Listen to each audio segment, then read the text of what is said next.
become 60, and you don't be requiring, like um, especially the big trucks.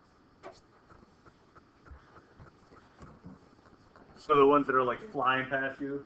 Yeah, so the biggest cars, one of the biggest cars. Right, okay. But I saw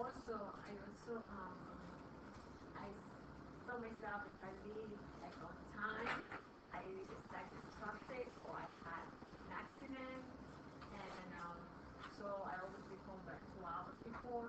So what would be the best So value? Like, any time you can control as many variables as possible, that's going to be the way to go. So focus on one thing. So if you're saying if I leave like the time I leave my house, that's the variable you're looking at. Then you would say, if I leave at this time, I get to work at this time, or I get where I'm going at this time.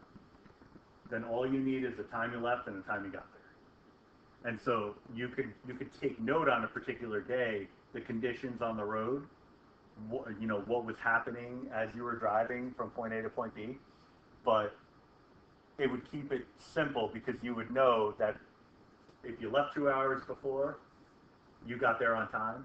If you left an hour early instead of 2 hours early, you got there 5 minutes late, 10 minutes late, whatever it is. You can keep track of that information a little bit easier rather than a fire truck. I think. All right, write it down. Instead of. because I had to wait for time. I had just in time, like it took me 45 minutes. Boom, I had the car. So that's Right. what was like I usually do. Anytime you can have quantifiable information without putting your life at risk, and we'll start with that, and also something that you can do consistently over a period of time, that's going to be a good thing. And you wouldn't need, in your case, you wouldn't need a long period of time. You just do it for a week, maybe a week and a half. So that should be fun. Yeah. So what I need from you, everybody, is what your topic is going to be. And a lot of the stuff in here is going to be addressed in the paper, but at least it gets you kind of going in the right direction. The description should include a statement describing the importance of the investigation. Basically, why should I care? Not just me, but I as in, like, everyone. So if your route takes you on 287 every single day, then lots of people care about what you come up with as a conclusion. So make a brief statement about that, process for selecting the samples, right? So the samples in your case, that's pretty easy. Your process is going to be making note of the time at which I leave and the time that I arrive, and I'm also making note of the conditions throughout the trip. So that's not going to be that. The controls to be employed to minimize bias, right? So in that case, in the case of driving, you might, one control that I think would be pretty important would be you want to be driving at a consistent speed, because on some days if you're driving at 90 and other days you're driving at 30, there's going to be a natural variation. Every now and then, my wife and I will be driving down the Spring. We get off. She wants to get off at Eastview to go home, and I want to go down to 287 and get off at exit 4. I say my way's quicker. So we get to that exit at the same time she exits, and what do? Gun it, baby! I'm feeding her home because I got to be right. So not an accurate statistical analysis, but in that case, I just want to win. So if we kept a consistent speed, then it's a different story. Follow the speed limit or whatever it is. All right. So, and then we'll get into inferential analysis to be done, but that's the subject of next week's class. Right. So I don't need a lot of space for this. It doesn't need to be much in terms of elaboration. It just needs to get the point across. All right. I need to look at your submission and give you a quick yay or nay on it. I would like you to submit it using I say you must, but teachers say must all the time. Using the template that I put here and share it with my Gmail. It's a Google Doc. I like it that way because then I could just do a comment, and then you get the comment, and then you can tweak it. Whereas if you send it to me like in an email, I got to reply with a comment, and then you got to reply to me with your fixes to your. It's a little bit easier because I get the when you resolve my comment, I get the memo saying comment resolved. I'll take a quick look. Looks good. I'll give you the seal of approval, and then you can move on to the next step. All right. And then I might not say approved. I'll say looks good. You know. All right. You can move on. Whatever. So these are the components that you're looking for. A researchable, something that you can get data for, the variables, how to answer the question, what are you going to do, how are you going to get this information, and the number of trials. I say minimum 40 just as a blanket statement, but in your case it wouldn't be 40 because you can get what you need with less than 40 trials. Some of you are also going to fall in that situation where you won't need 40 trials in order to draw the conclusion that you need. If you think you might fall into that category, send me a message, send me a note, and I'll let you know if that's you. All right. I'll also tell you, in this case, I mean, when you send your proposal, it's perfectly okay to say, I'm not sure how many trials I need. Can you give me some guidance here? Sure. You need 1,000 trials. I recommend a different topic. All right. You might only need 10 trials. Good topic. You know, like, because there is something that, like, this is a really great idea for a study. It's going to take you the rest of your life to complete it. I don't recommend you do this for this course. You know, so a lot of possibilities there. And potential sources of bias, anything that might impact. Bias is a weird word. We're going to talk about this next class. It's not talking about like racial bias or sexual orientation or anything like that. It's talking about anything that impacts the study in a way that's not due to just the nature of the study itself. All right. So random is completely unbiased. It's called an unbiased estimator. Random can never be biased. Anytime a person interacts with a situation, they're naturally causing bias, sometimes sufficient amount of bias to impact the type of result. If that's the case, it might flaw your outcome to the point where it's completely invalid. All right. So if that's the case, you want to try to make note of this here, but you might not account for everything. Look for my comments on that. Be careful of this, be careful of that. Make sure you account for this. I'm going to tell you what you need to look out for. All right? I'm not going to leave you hanging on this. And then what you think the answer might be to your research question, your answer might be, I don't know. That's why I'm exploring this. Like, I really want to see what the outcome might be. Maybe you want to explore a game of chance. Maybe you want to explore roulette. Maybe you want to take it a little bit further and do a study on that. In which case, you don't know what the outcome is going to be. That's the whole point of the thing. So it's possible to see that this is, you know, I'm just doing an exploration here. And that's a perfectly acceptable answer. Right? The paper itself, you can see a lot of the stuff is being rehashed. It's just you're elaborating on it more. Now you're including the results of your study. So now you have, you know, the question you're trying to answer, same deal. Inspiration, why'd you choose it? Again, why is it interesting? How you tried to answer the question, right? That's all this stuff again. What are you measuring? Experimental procedure. What did you do as opposed to what you planned to do, right? Sometimes it's different. I had every intention of getting a lawn chair and sitting out at that intersection, but it didn't work. It was too cold. So instead, I don't know, I looked at police reports. You know, like whatever it is, you can find something. Or you sat in the restaurant across the street. I don't know, but just however you adjusted it to make it happen. And how did you control for bias as opposed to what your sources of bias would be. The analysis using inferential statistics, we don't know how to do that yet, but you'll know. And next class is going to be big because if you're doing the project, because some of you might even still be on the fence, if you're doing the project, you could probably even just leave class once you're like, that's the thing I needed. All right, let me go to the computer lab real quick. It's fresh. Or you could do it right there. You start working out, okay, you get your data and say, okay, this is, okay. Okay. And then at the end of class, say, does this work? Did I do it right? And then I tell you. and then you're pretty much done with your project at that point. Are we able to submit it prior, like as soon as we're done? Yes. And get it graded right away? Anytime you submit something before the deadline, you can get feedback. Okay.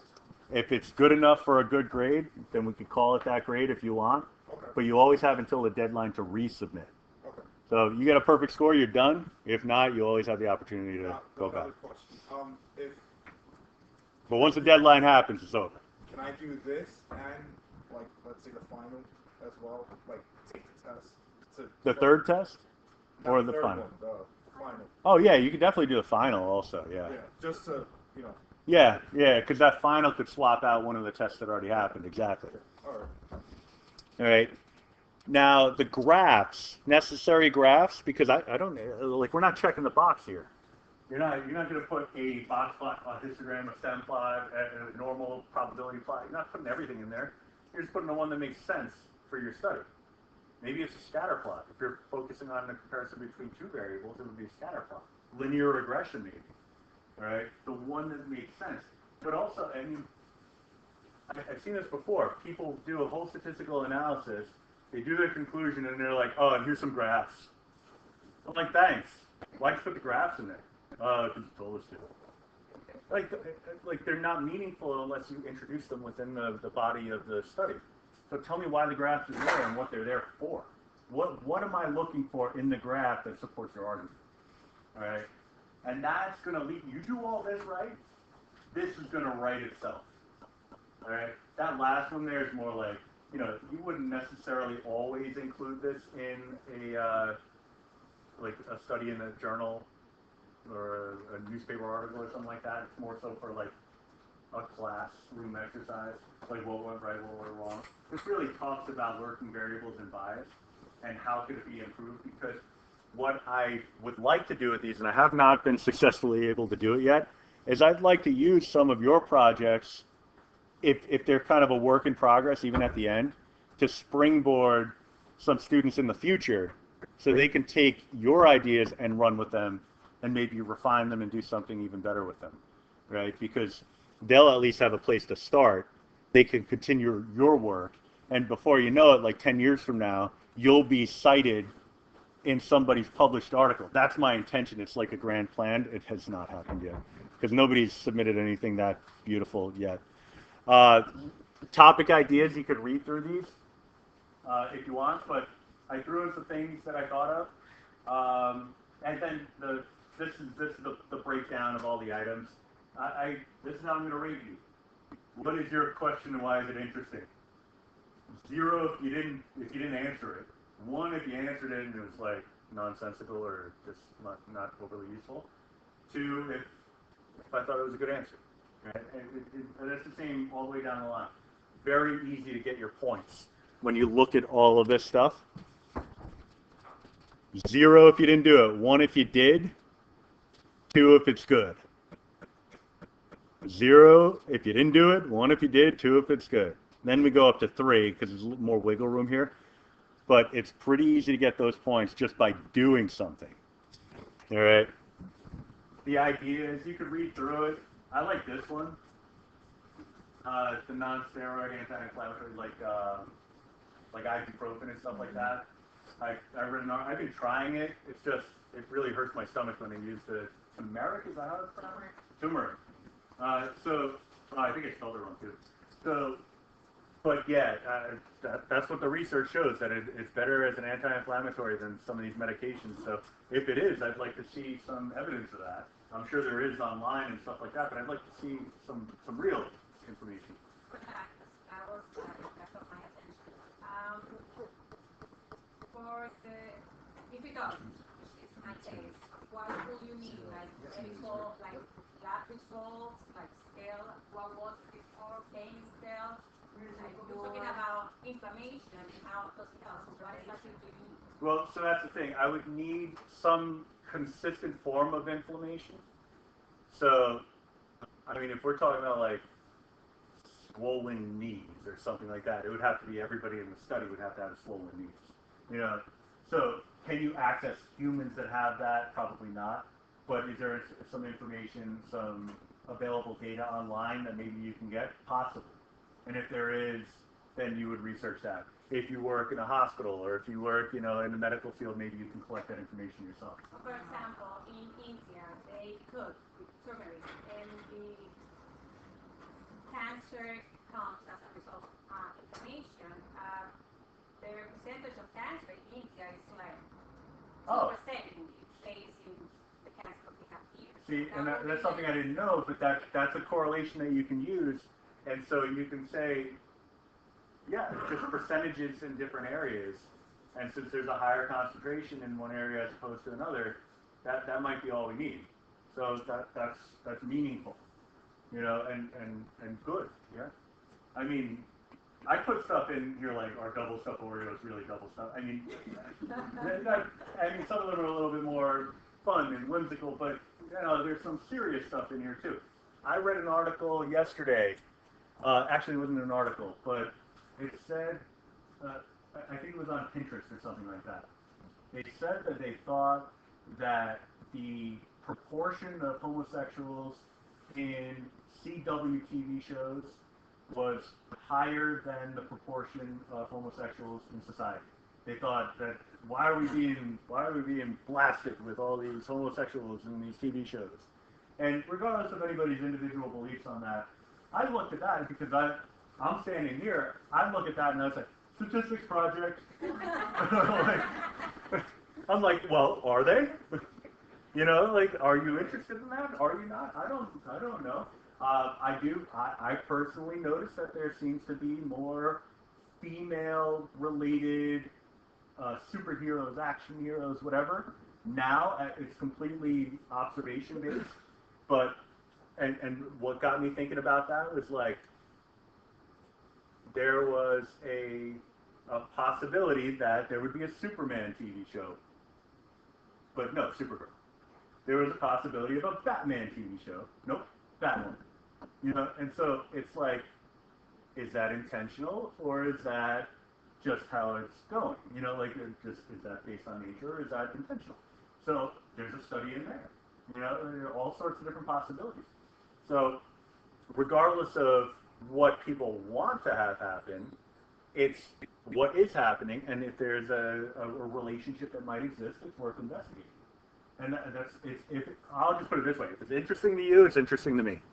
All right. So there's really no way to go wrong with it. I mean, there's stuff like the Knicks are better than the Nets. The Nets are better than the Knicks. So you see, a lot of possibilities. Because just like I could say that there's an increase of homosexuals in CW TV shows, somebody might turn around and say, well, no, there isn't. It's actually lower than the national average. Okay. Do a statistical analysis and show me. I think that'd be fun. But there's a lot of homosexuals that they hide, and they are. Right. So. The other ones are open, so how do you know? Right. And how do you distinguish between the two? And that's fun. In the write-up of it, it's like, well, what do you define as a gay character? Is the gay character somebody who has come out and said flat out, I am a gay character? Or is it through some sort of like maybe some scale or something? I don't know. How do you determine these things? When you're watching a TV show, is it innuendo? I don't know. All right. I know that in the TV show The Flash, right? Wally West character, black character. In the comics, white character. So I read articles saying, why are they doing this? Why are they taking white characters and making them black? My answer to that is, who gives a shit? He runs fast. He's a cool character. By the way, I like the actor. He's pretty entertaining. So it doesn't matter to me. So, but maybe there's a study there, right? I thought the James Bond thing, when they were like, what's his name? Idris Elba, sexiest man alive, just voted. Supposed to be the potentially the new James Bond. People flying off the handle of that, and I'm like, I can't think of too many people that would make a better James Bond. He's got the suave James Bond written all over him. So there's a study there. There's 25 James Bond movies. There's enough data. Do something with it. A lot of stuff to work on. And of course, are Kia drivers really the worst? It could be, are BMW drivers really the worst? Are fill in the blank drivers really? I left it open-ended. All right. Are items with higher sugar content on lower shelves at the supermarket? I think yes. You may say no. My kid says yes because he keeps saying, "Oh, what about this one?" I'll be like, "What about this one?" He's like, "Well, that one's it just says fiber. This one says sugar, baby." I don't know. So take it, have fun with it. So if you have fun with it, I'll have fun with it. You'll do well on it. We'll all be happy. All right.